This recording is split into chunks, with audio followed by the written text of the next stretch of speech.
आप सभी का सहयोग समाचार में फिर से एक बार आपको स्वागत करना चाहूँगा।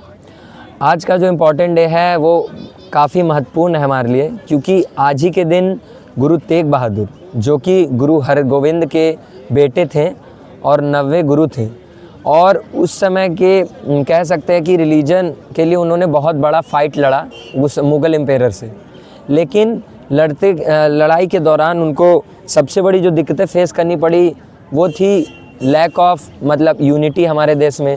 लेकिन तब भी उन्होंने हार नहीं माना। और दूसरी बात जो लिमिटेशन हमारी थी उस टाइम पे उसको लेके कह सकते हैं वेपन्स की, और वो क्लास था उनका, रूलिंग क्लास, उसके पास बहुत बड़ी मात्रा में सेना थी। लेकिन तभी भी उन्होंने ऑनर अपने ऑनर के लिए, कि धर्म को बचाना, इस देश की यूनिटी को बचाने के लिए लड़े और डेथ को भी हंसते हंसते गले लगाया।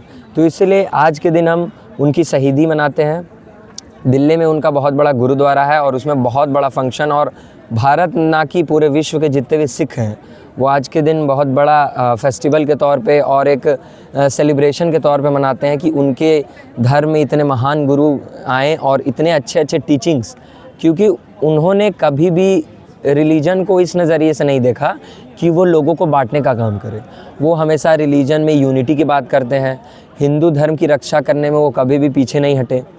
और रही बात सिख की, तो सिख का सबसे बड़ा यही उनमें खासियत है, उनके रूल रेगुलेशन में, कि वो हमेशा से दूसरों और मानवता के लिए ज़्यादा काम करते हैं, ना कि अपने निजी धर्म के लिए। ये उनको और उनके धर्म को बहुत ख़ास बनाता है।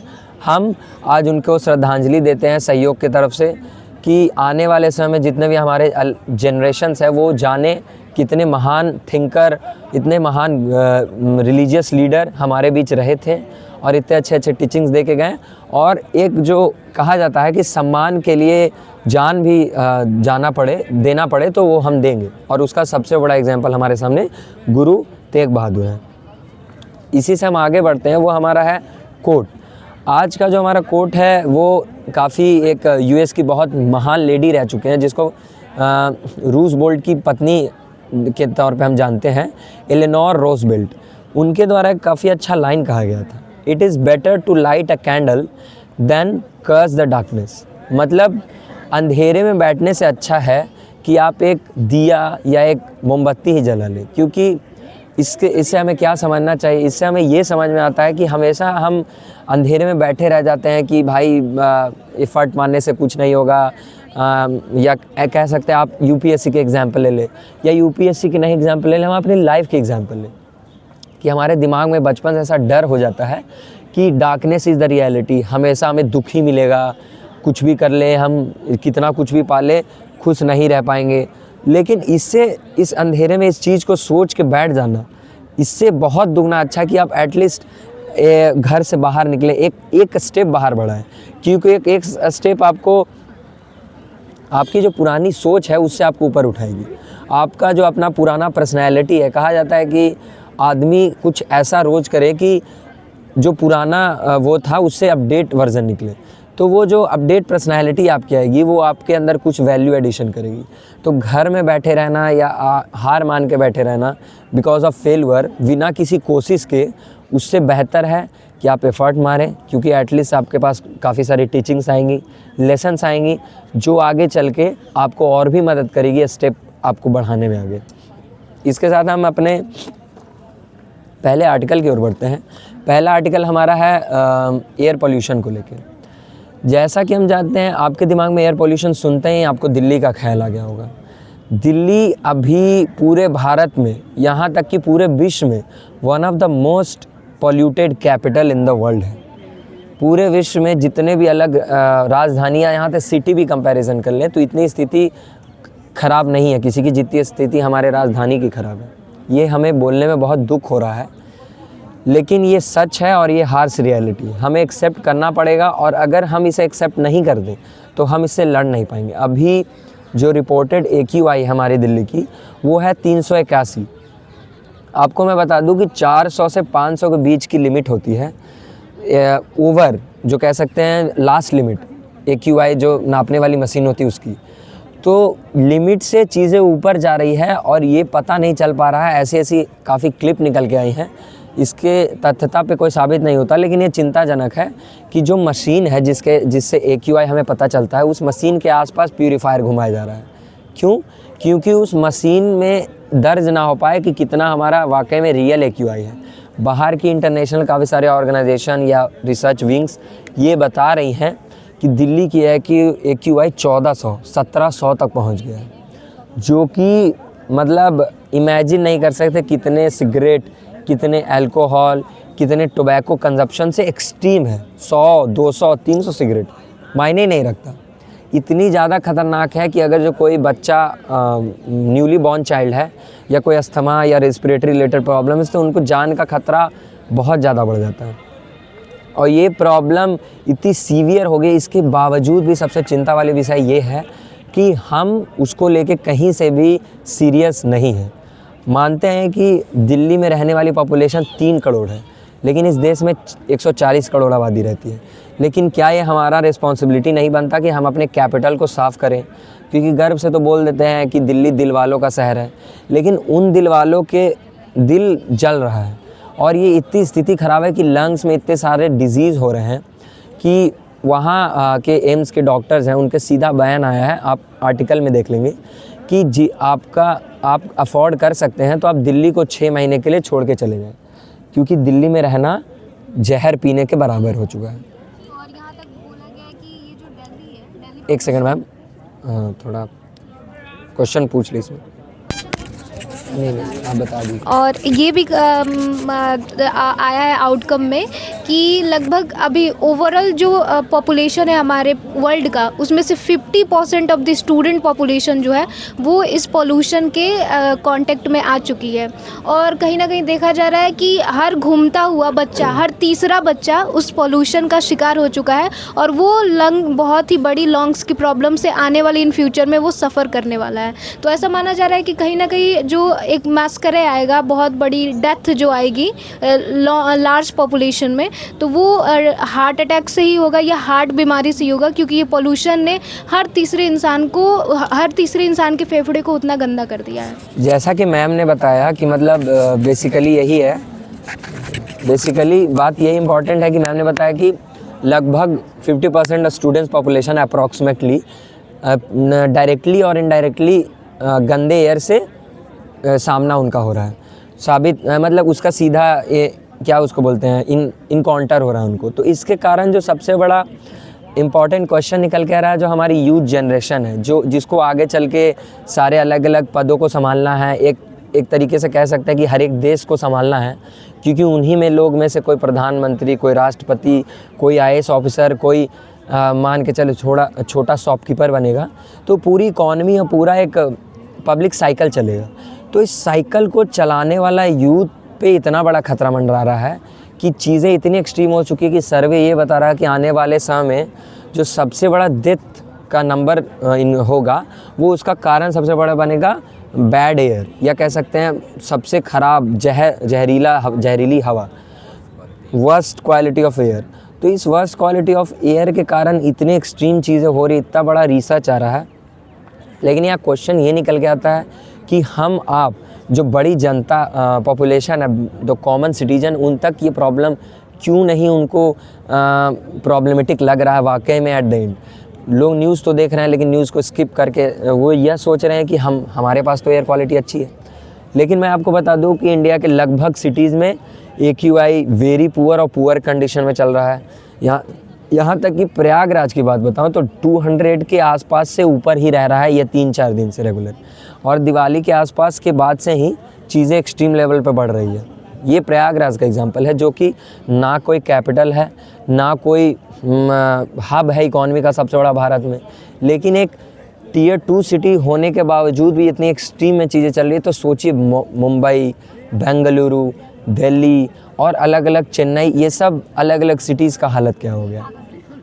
तो ये आर्टिकल पे हम जितना बात करें उतना कम है, लेकिन ये इम्पॉर्टेंट क्वेश्चन हम आपसे पूछना चाहते हैं कि आप इससे लड़ने के लिए क्या करें। आप अपने तौर पे एज ए इंडिविजुअल हम ये कर सकते हैं कि जैसे आप स्मोकिंग करते हैं तो आप उसको कम से कम कर सकते हैं। आप ठंडी में एक हमारे माइंडसेट निकल के आता है कि बॉन फायर का यूज़ करके हम ठंडी से बच सकते हैं, उससे बचें।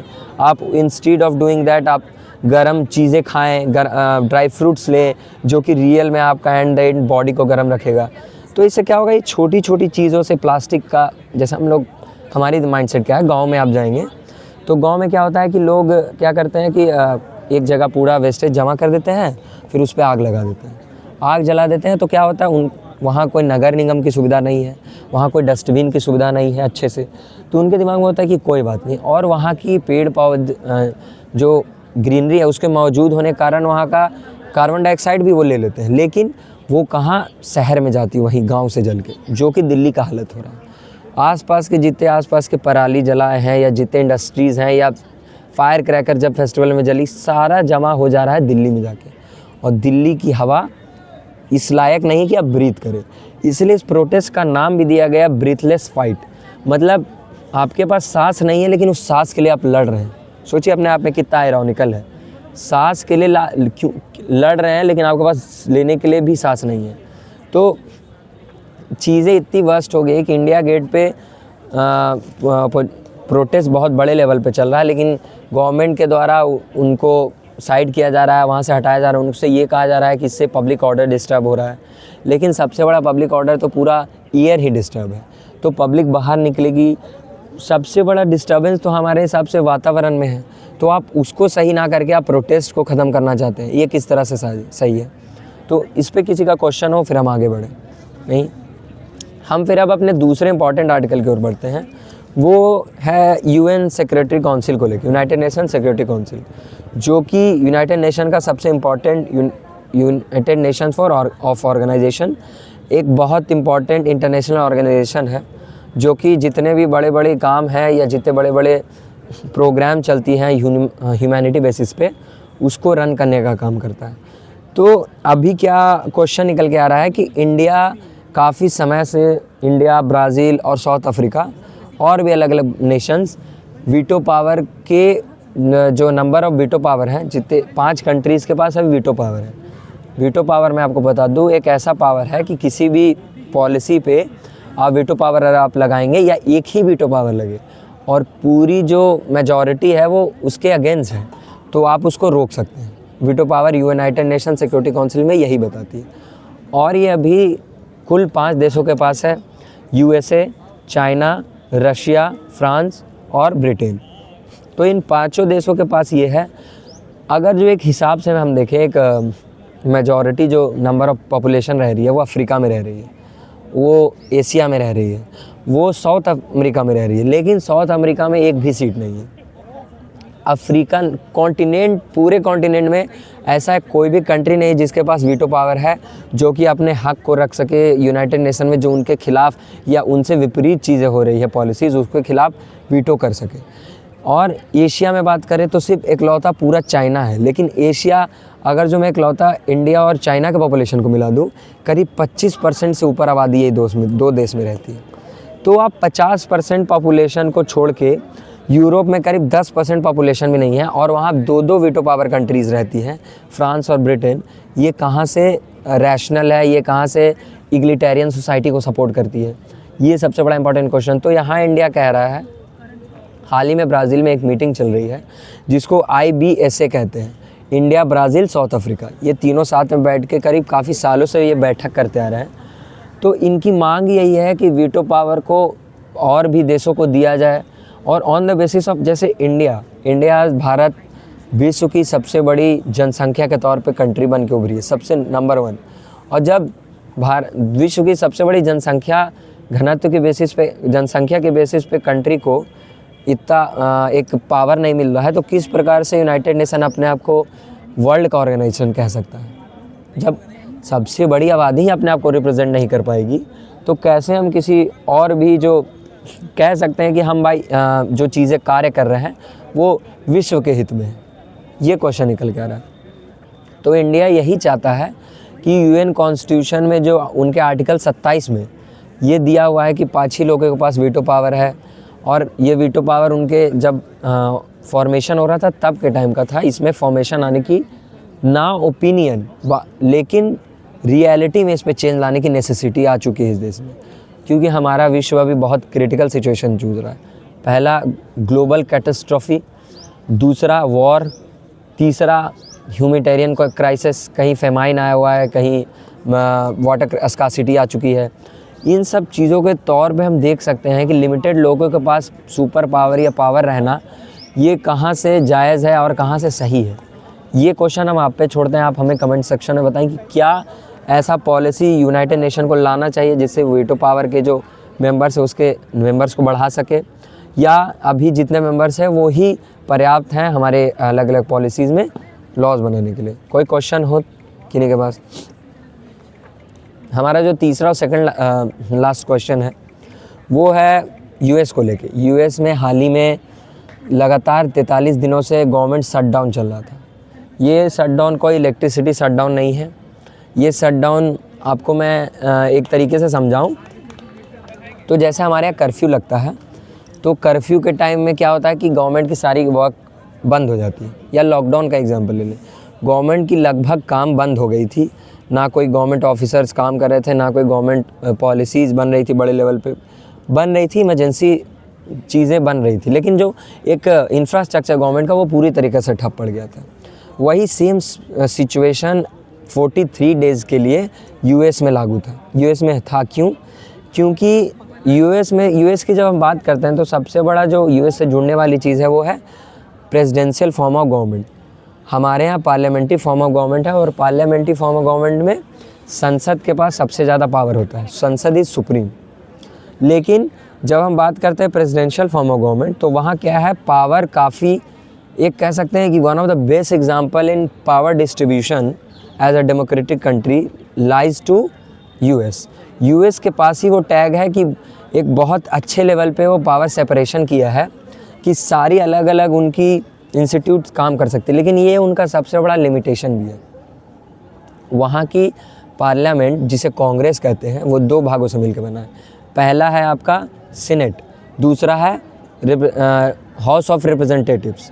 तो ये दोनों मिलके बनाती है, और यही दोनों आपका पास करती है, क्या पास करती है, फाइनेंस, जो हम जिसे कहते हैं, क्या कहते हैं हमारे देश में जिसे कहते हैं, जैसे हमारी जो पूरी फाइनेंशियल निकलती है साल में एक बार, उसे वो जो चीज़ें हैं वो इन्हीं के द्वारा कि कितना खर्च वो कर पाएंगे, बजट कहते हैं उसे। तो बजट जो सबसे इम्पॉर्टेंट पास करती है यही करते हैं, इनके द्वारा होता है। तो इसमें क्या रीज़न निकल के आ रही है कि राष्ट्रपति के द्वारा जितनी पॉलिसीज़ लाई गई है वो वहाँ के पार्लियामेंट से नहीं सेम कर पा रही थी, उनके सोच नहीं मिल पा रहे थे, और उनका ऐसा कहना था कि हम इन्हें बजट नहीं पास करेंगे। तो वहाँ की पार्लियामेंट बजट ही नहीं पास की, इस कारण से वहाँ की गवर्नमेंट पॉलिसीज़ चल ही नहीं पाई। 43 डेज़ों के लिए वहाँ की सारी गवर्नमेंट एम्प्लॉयज़, उनका सैलरी रुक गया, वहाँ सारे गवर्नमेंट जितने काम चले वो रुक गए। आप इमेजिन कर सकते हैं कि एक दिन के लिए सरकारी काम, जब संडे को छुट्टी होती है तो कितना प्रॉब्लम होता है। और वहाँ 1 महीने से ऊपर ये चीज़ें हो गई। क्यों? Because of separation of power. अगर पार्लियामेंट बजट पास ही नहीं करेगी तो डोनाल्ड ट्रंप जो हैं वहाँ के राष्ट्रपति अभी, उनके पास और उनके कैबिनेट के पास किसी प्रकार का फाइनेंस सपोर्ट नहीं रहेगा, और फाइनेंस सपोर्ट नहीं होगा तो अपने सैलरी कैसे दे पाएंगे अपने असिस्टेंट्स को। लेकिन यही चीज़ इंडिया में अलग है। इंडिया में गवर्नमेंट एम्प्लॉइज़ को सिक्योरिटी मिलती है, और इंडिया में लेजिस्लेचर और जुडिशियरी, लेजिस्लेचर और एग्जीक्यूटिव दोनों एक ही पार्लियामेंट से ही आता है। इसलिए जो लॉ मेकिंग है और जो लॉ इम्प्लीमेंटेशन है दोनों सही से हो पाती है। और बजट पास करने में हमारे यहाँ जैसे एक क्लॉज है हमारे स्टेटमेंट, या कह सकते हैं हमारे पार्ट का, हमारे कॉन्स्टिट्यूशन का बहुत इंपॉर्टेंट पार्ट है कि अगर जो कोई भी सरकार बजट पेश करने में फेल होती है तो सरकार को इस्तीफ़ा देना पड़ जाता है। सोच सकते हैं कि बजट कितना इंपॉर्टेंट है हमारे देश के लिए। वही कंपैरिजन करें अमेरिका से, तो हम ये कह सकते हैं कि काफ़ी सारे ऐसे क्रिटिक्स या लोग कहते रहते हैं कि जिस प्रकार से यूएस में parliament presidential form of government है और सेपरेशन पावर बहुत बड़े लेवल पे है, वो इंडिया में लागू हो तो इंडिया के लिए अच्छा होगा। लेकिन ये लिमिटेशन सबसे बड़ा यहाँ बताता है इस आर्टिकल में। और इसी के साथ हम इसे यही तरीके से देख सकते हैं कि भारत की जो कॉन्स्टिट्यूशन या डेमोक्रेटिक फ्रेमवर्क है वो काफ़ी ज़्यादा रिच है। जितने भी अलग अलग कंट्रीज़ हैं उनके जितने भी प्रॉब्लम्स या उनसे जितने लिमिटेशंस हुई कॉन्स्टिट्यूशन उनके बनाने के बाद, उससे इंडिया ने हमेशा बचने का तरीका ढूंढा है, और वही हमारा संविधान निकल के आया है, उसका सबसे बड़ा अच्छा कॉन्सिक्वेंस। तो हम यही कहेंगे कि one of the best constitution of world का इंडिया को टैग मिले तो ये कोई गलत बात नहीं है, क्योंकि हमारी कॉन्स्टिट्यूशन एक तरीके से बनाई गई है कि वो इंडिया के लिए फेवरेबल है और इंडिया के हित में। तो हम इसी के साथ अपने लास्ट आर्टिकल की ओर बढ़ते हैं। वो है, कोई क्वेश्चन हो तो आप पूछ सकते हैं। केवल इंडिया के लिए है, क्योंकि यहाँ की ज्योग्राफिकल कंडीशंस और यहाँ की जो लोकेलिटी जैसे उसके भी आपको बनाया गया है। और आप कह रहे हैं बेस्ट कॉन्स्टिट्यूशन हो सकता है, तो बिलोंग करता है रीजन टू रीजन। ये जैसा कि अमृत ने सवाल किया कि इंडिया की constitution one of the best constitution in the world कैसे हो सकती है, जबकि ये कॉन्स्टिट्यूशन सिर्फ भारत के लिए। तो ये इस तरीके हो सकती है क्योंकि जो हमारी सबसे बड़ी एक होता है जो वो आ जाएंगे जल्दी। India's constitution is called as the world best constitution. The reason behind it is that in सारे कंट्री के जो constitution है, ये तो सुन रहे हैं, बात कर रहे हैं, सुन नहीं रहे, फ़ोन रखिए। जैसे कि आपने ये क्वेश्चन किया कि इंडिया का कॉन्स्टिट्यूशन कैसे बेस्ट कॉन्स्टिट्यूशन हो सकता है, जबकि ये कॉन्स्टिट्यूशन इंडिया का इंडिविजुअल है, तो ये इसको वर्ल्ड कंपेयर में कैसे डाल सकते हैं। तो फर्स्ट ऑफ ऑल हम ये कहना चाहते हैं कि कहीं ना कहीं आपने एक लाइन पढ़ी होगी कि भारत का जो कॉन्स्टिट्यूशन है वो कई सारे देशों का जूठन है। कहने का मतलब ये है कि हमारे देश में इतने उतार चढ़ाव थे कि फ्रीडम के बाद हमारे जो नेता थे क्योंकि हमारे कंट्री में रिलीजन के बेसिस पे, कास्ट के बेसिस पे, कलर के बेसिस पे इतना ज़्यादा और प्रोविंशियल बेसिस पे इतना ज़्यादा बांट दिया गया था और इतना डिफरेंस था, इतना डिस्क्रिमिनेशन था कि लोगों को या तो रिलीजन के बेसिस पे बांट दो या कास्ट के, ये सब डिसाइड करना बहुत ज़्यादा मुश्किल था। तो किस तरीके से रूल बनाया जाए, माइनॉरिटीज़ को कैसे रखा जाए, मेजॉरिटी को कैसा किसको प्रिविलेज दिया जाए, इस तरीके का वो था। तो इस चीज़ को हम लोगों ने खुद के हमारे लीडर ने इंडिविजुअली फैसला नहीं किया, बल्कि हमारे कॉन्स्टिट्यूशन को बनाने के लिए वहाँ पे बहुत सारे कंट्रीज़ के मेन लीडर भी आए हुए थे और वहाँ से हमने सारे देशों में से जो चीज़ें हमको अच्छी लगी, जो हमारे इंडिया के फ्यूचर के लिए और इंडिया की पब्लिक के लिए फेवरेबल हो सकता है, जिससे सबका कल्याण हो, किसी एक पर्टिकुलर माइनॉरिटी या मेजॉरिटी का नहीं, तो उस चीज़ को हमने कैप्चर किया और उससे कॉन्स्टिट्यूशन बनाया। तो इससे हमने ये कर दिया कि हमारे कॉन्स्टिट्यूशन में सारे कंट्री के हर अच्छे रूल्स, रेगुलेशन, राइट्स सारे हमारे कॉन्स्टिट्यूशन में आ गए। तो इसलिए बोला जाता है कि हमारा कंट्री जो है वो सारे कंट्री के कॉन्स्टिट्यूशन के मुकाबले सबसे बेस्ट है, क्योंकि हमने सबसे बेस्ट लिया है। लेकिन एक चीज़ ये भी कहा जाता है कि इंडिया के कॉन्स्टिट्यूशन में लिमिटेशंस भी हैं, क्योंकि सबसे बेस्ट तो है, लिमिटेशंस भी हैं कि यहाँ पे फैसले डिले कर दिए जाते हैं, क्योंकि कहीं ना कहीं इसको लचीला, फ्लेक्सिबल कॉन्स्टिट्यूशन कहा जाता है। या तो ये चेंज भी हो सकता है या फिर ये रिजिड भी हो सकता है। दैट इज़ व्हाई मतलब मैम बेसिकली यही कहना चाहती हैं कि ये कॉन्स्टिट्यूशन हमारा one of the best constitution in the world इस तरीके से है क्योंकि ह्यूमैनिटी बेसिस पे देखें तो एक होता है नेचुरल लॉज या जो बेसिक नेसेसिटी होते हैं हर एक ह्यूमन बीइंग के लिए, उस हिसाब से हमारे इंडिया का फ्रेमवर्क इस तरीके से है कि जो हमारी फॉरेन सिटीजन भी जब हमारे यहाँ आते हैं हमारे यहाँ, तो उनको ये पता चलता है कि जहाँ इस देश की फंडामेंटल राइट्स हैं इन सिटीजन्स के लिए, वो इस तरीके से बनी है कि बाकी कंपैरिजन में काफ़ी ज़्यादा फ्रीडम राइट्स देती है और ये हमें बाकी से अनोखा और अलग बनाता है इसी कारण। तो हम इसी के साथ लास्ट आर्टिकल को शॉर्टली कवर करके हम अपने एंड की ओर बढ़ेंगे। लास्ट आर्टिकल है जॉली LLB 3 मूवी, हाल ही में एक बहुत इम्पॉर्टेंट मूवी आई है। उस मूवी में ये दिखाया गया है कि किस तरीके से संविधान में लिखे हुए नहीं, जो सिर्फ चीज़ें लिखी हुई है उनका मतलब ना निकाल के एक हमारे कॉन्स्टिट्यूशन की स्पिरिट है, उस स्पिरिट को समझे। जैसे हमारे कॉन्स्टिट्यूशन में लिखा हुआ है कि गवर्नर के द्वारा किसी भी स्टेट की पॉलिसी जो आ रही है या बिल आ रहा है उसको अपने पास रख सकते हैं वो, लेकिन कॉन्स्टिट्यूशन में ये भी लिखा हुआ है कि जो सबसे इम्पॉर्टेंट या पावरफुल अथॉरिटी है किसी भी राज्य में या हमारे पूरे देश में, वो वहाँ के लोग हैं और लोग के द्वारा जो चुनी हुई सरकार है वो पावरफुल होगी। और कोई गवर्नर अगर जो कोई लंबे समय तक बिल रख रही है अपने पास, तो वो कहाँ तक सही है उनके चुने हुए गवर्नमेंट के लिए, क्योंकि उनकी तो लिमिटेशंस आ गई। तो यहाँ यही कहा जा रहा है letter and a spirit of constitution, जो कॉन्स्टिट्यूशन में लिखा हुआ है वो अलग है, लेकिन हमारे कॉन्स्टिट्यूशन की जो स्पिरिट है वो हमारे लोग की आज़ादी, हमारे लोग का डेवलपमेंट। और अगर जो वो किसी कारण से रुकेगा तो सुप्रीम कोर्ट ने हमेशा आगे चल के आया और कहा है कि we are the interpreter of constitution and the guardian.